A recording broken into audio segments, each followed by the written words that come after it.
Good afternoon, Muttonistas. I'm in Paris, a city many of you know well. People talk about famous cabarets like the one behind me, the Moulin Rouge, springtime being in the air in Paris and the romance. But as you probably have guessed, Muttonistas, I'm not here for cabarets, I'm not here for romance, and it's a cold winter's day with a grey sky. Yes, I'm here to watch City in a vital Champions League showdown with PSG. We're 24th out of 24 qualifiers with 2 games to go. They're a point behind us, so this game is absolutely crucial. What's going to happen? Join me and find out in today's Matchday vlog.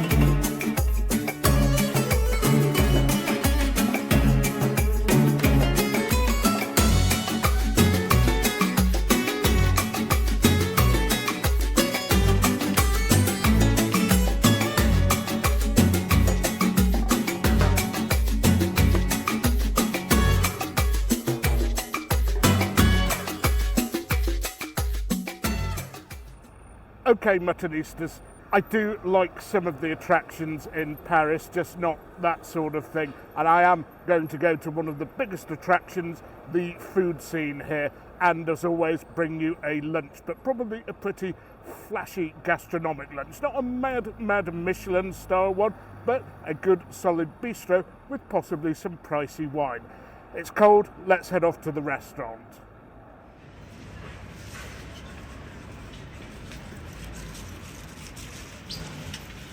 Right, Muttonistas, lunchtime, and I wasn't sure where to go. I found some good options, but I thought, why dine alone when I can dine with some city-supporting Muttonistas?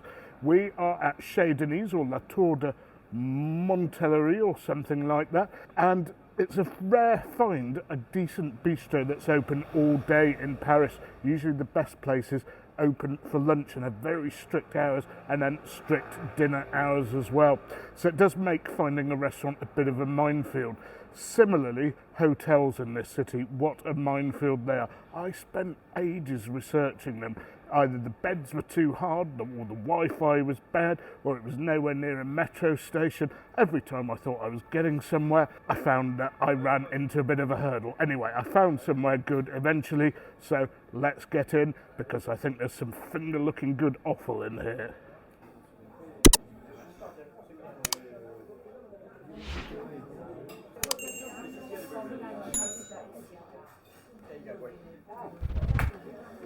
Let's share that, because I think having one each is too much if you're going to have a big...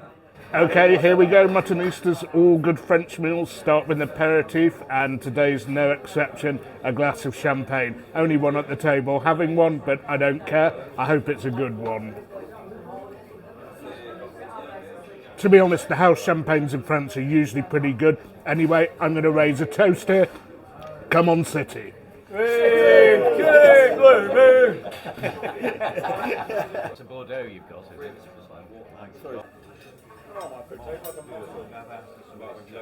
Muttonistas, we're at the crease now, a magnum of Médoc, but first a glass of sweet wine to go with my starter, foie gras. It's a very popular thing all over the world. In fact, some parts of the world you can't even buy it because they say that it's a little cruel to the duck or the goose that's being force-fed. But I like it anyway, and Paris is, well, one of the best places on the planet where you can try it.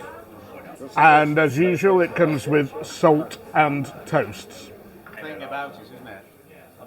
100%. And I've ordered a glass of sweet wine, as I said, to accompany the foie gras. It's often misunderstood what you're supposed to have sweet wines with. People think dessert, but they're much better with foie or with blue cheese. There are 3 popular ways of taking foie gras. One is the terrine, which we have here.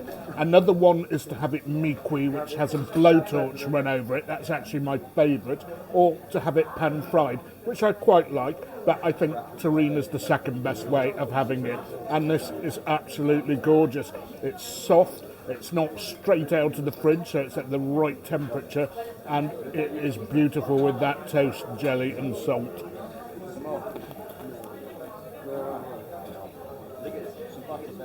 And it does impart that rich, fatty, offally taste which I love so much. This is a good find. When I walked in I thought, oh, it might be a bit too touristy, a bit of a rip-off, but they have so much offal on the menu that it cannot possibly be a bad choice, this place, because your average tourist who's going to get ripped off usually won't go for offal.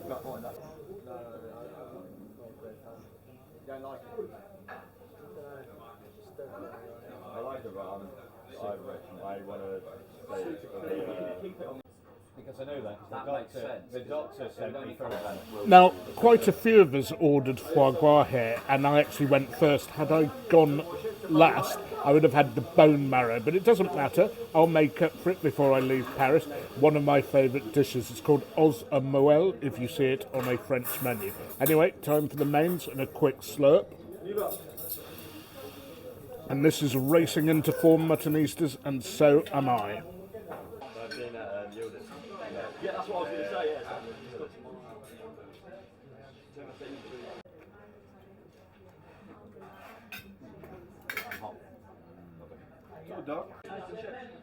Was he winding us up? Oh, for the chips. Paul, you're right. There's the mayo and everything. Muttonistas. There are about 8 mains I could have chosen here. Pig's trotters, andouillette, which is tripe sausage, tripe in Calvados, these lamb's brains, and a few others like cassoulet. And I think they even had tête de veau veal's head, something I haven't had for a while, but I haven't had these for ages, sheep's brain, so I had to go for this. I do like them. Generous squeeze of lemon. And like most offal Muttonistas, it's finger licking good. Yeah. And what great service, Muttonistas. We've got a little bonus of some bone marrow, one of the starters I wish I'd have had, so I'll get to try that as well and review it for you. But a quick slurp first, as always.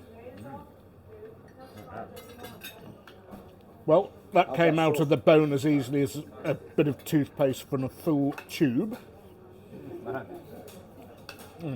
Wow. Gorgeous. Bayek, it's gorgeous. Anyway, I'm going to get on with this, Muttonistas. Some of my fellow diners have ordered beef kebabs, some of them have ordered duck legs, crispy duck leg, and some have ordered cassoulet, another of my favourites. I'll see you shortly after I have demolished these brains. So given it's so full, Muttonistas, I'm going to need to have something to help wash it down. I'm going to go for a cheese plate if they have one.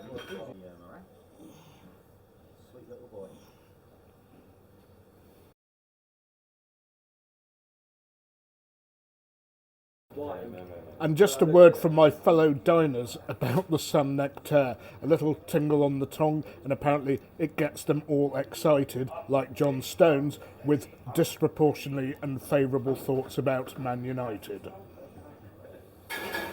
Okay, Muttonistas, end to a slightly lengthy lunch, and of course you have to have a digestif when in France.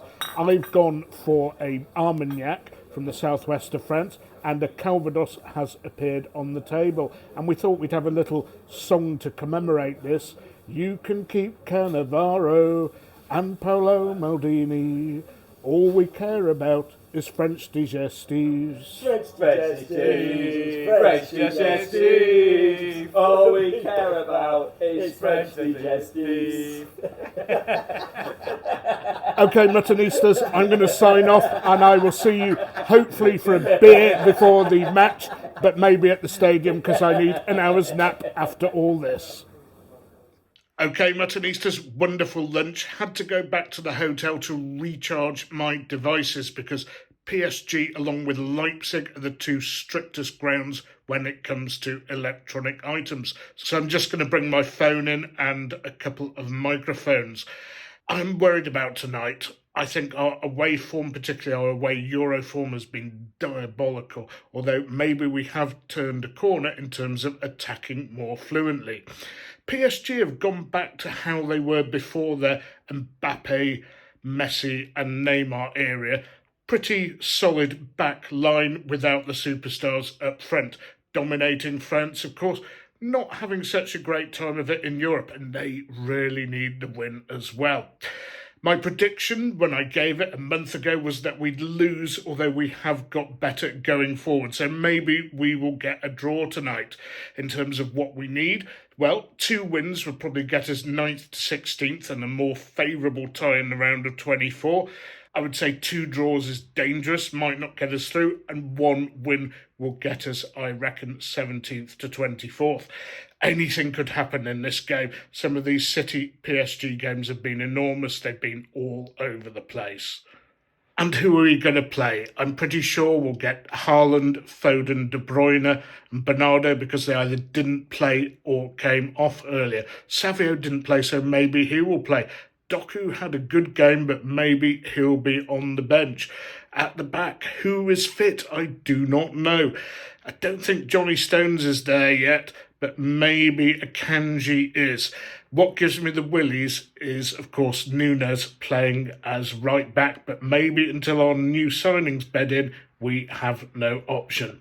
Anyway, Muttonistas, I'll see you at the stadium. I'll have a quick beverage before the game, maybe one around here as well, but until these devices get recharged, because I don't want to get anything confiscated, I'll have to stay dry in my room.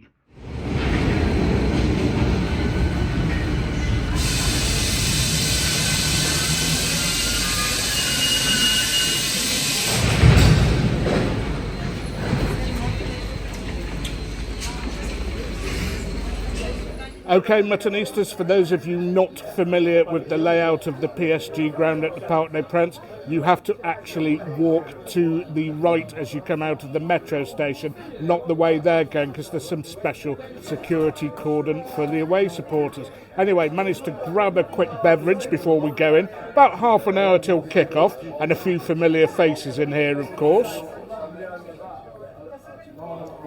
And the team news is totally predictable. There might have been a doubt about Ederson, but he starts in goal. We've got Nunes playing at right back again, always a bit of a worry. We've got Akanji, Diaz and Guardiola. Bernardo comes back, pretty predictable given he didn't turn up to play, well, not turn up, he wasn't selected to play against Ipswich. And we have Kovacic, who we absolutely need. And then further forward, we've got Foden, Savinho, De Bruyne and Haaland. Enough firepower going forward. Will we get it right at the back, though? I'm a bit worried. I predicted a loss before that, but we have been attacking better, and PSG aren't what they used to be. I think anything could happen here. And given all the hassle you get getting into this stadium and the very stringent security checks, I better neck this, and I'll see you inside the stadium. Come on, City!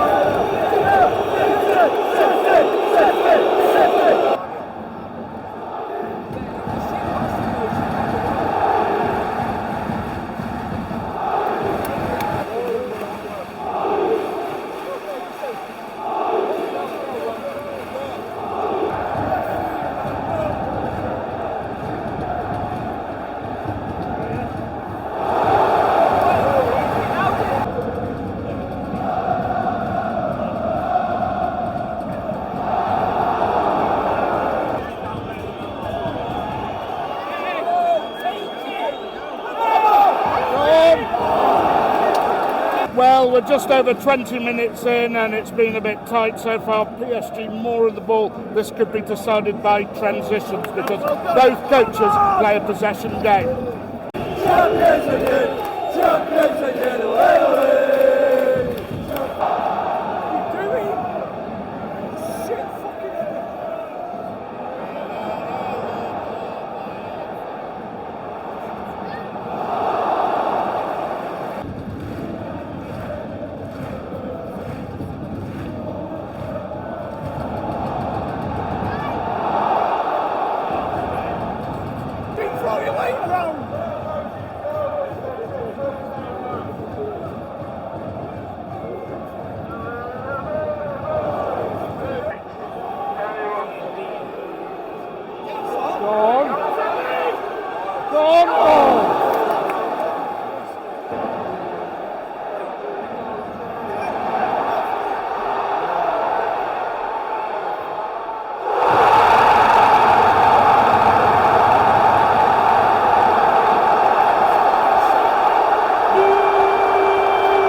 And what a reprieve, no goal.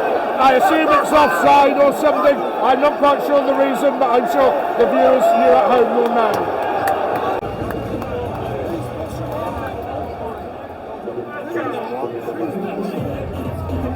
So half-time, PSG 0, City 0, and PSG had the better of that. Happy to be going in at 0-0. There has to be a tactical reflect, because what Luis Enrique, the PSG coach, is doing is just playing his normal possession-based game, which City do as well, but they are pressing better and they're playing out of our really bad press better.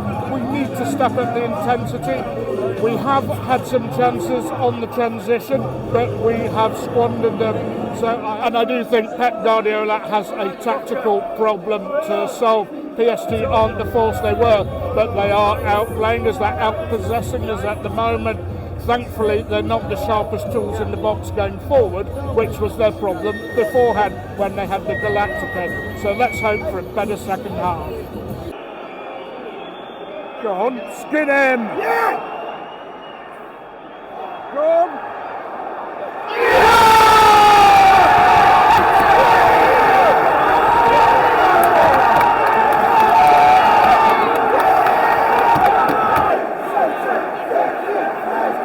We started off this half a bit badly as well, but when it came to cutting up heads up front, we seemed to have it. Couldn't see who put the ball away, but who cares? 1-0 City.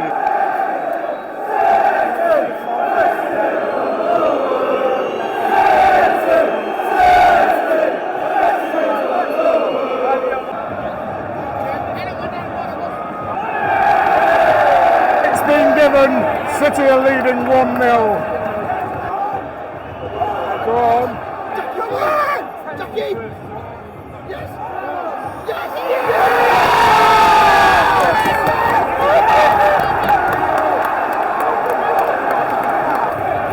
Oh yes, Muttonistas, 2 goals within the space of a few minutes. I haven't been following who's doing what. Jack Grealish, I know, has come on to tremendous effect, and Erling Haaland finished that one off. What a substitution, what a start to the second half. 2-0 City, don't screw this up. And I have to say, I don't think a draw is good for PSG here. I think they've really got to go for it.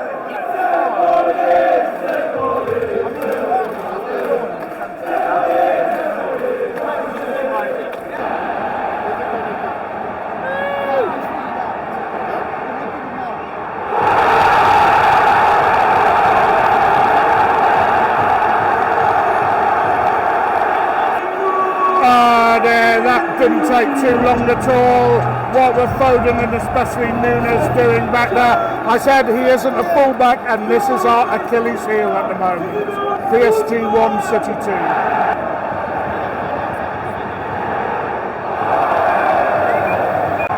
A feature of the first half was these 2-on-1s they were getting wide, and it's still happening. We've got to get to grips with that.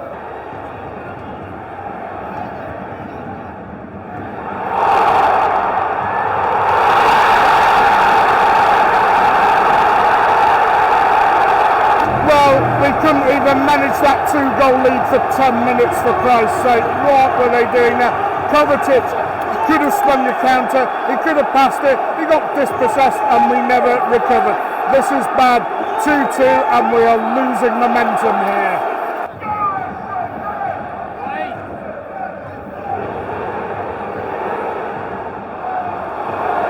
We have to wake up here, we're going to lose this. We're just giving the ball away again in terrible positions.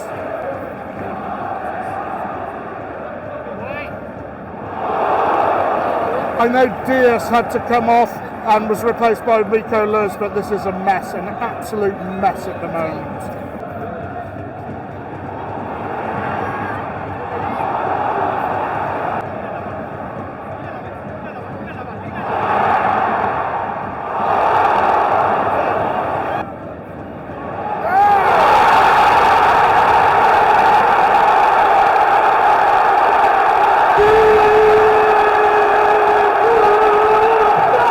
And there we are, we can't say it wasn't coming. I have to say, since that horrible mistake that let PSG back in when we were 2-0 up. It's felt like this all the way. Where are we going here? Well, to that sweaty match against Bruges, I think.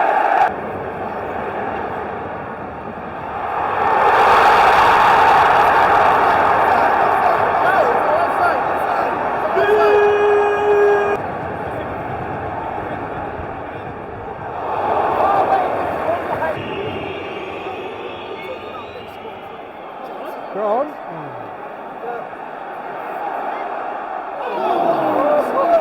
Side.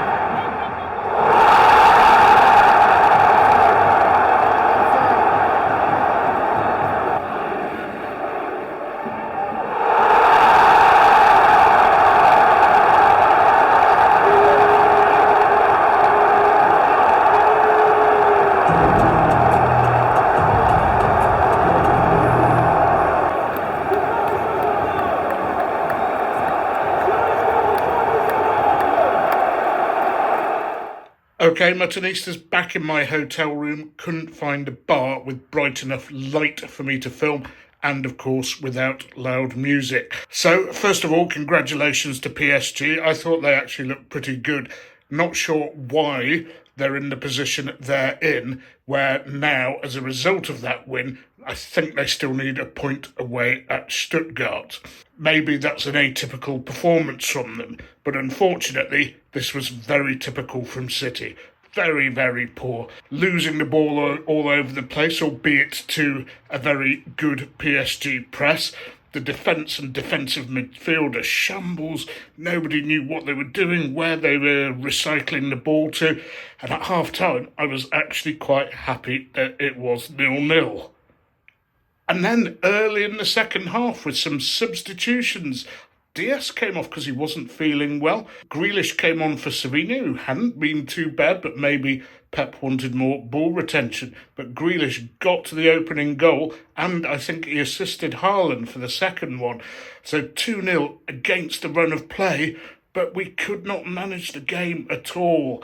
That horrendous decision from Nunes let them back in at 2-1, and for the rest of the game we were backpedalling, we were in an absolute tangle, and every time the ball went to the PSG's wingers, who had good games, it was 2 against 1, whereas when we went forward on the wing, it was 1 against 2. Something wrong there, methinks. It seems that every time we go a goal or two in front and then concede just 1 goal or even 3-0 up against Feyenoord, we end up in a position where the whole pack of cards collapses. Headless chicken mode.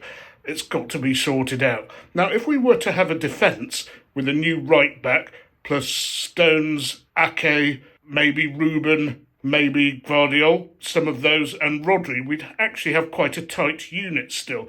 But we are thin. A couple of injuries and look at this mess.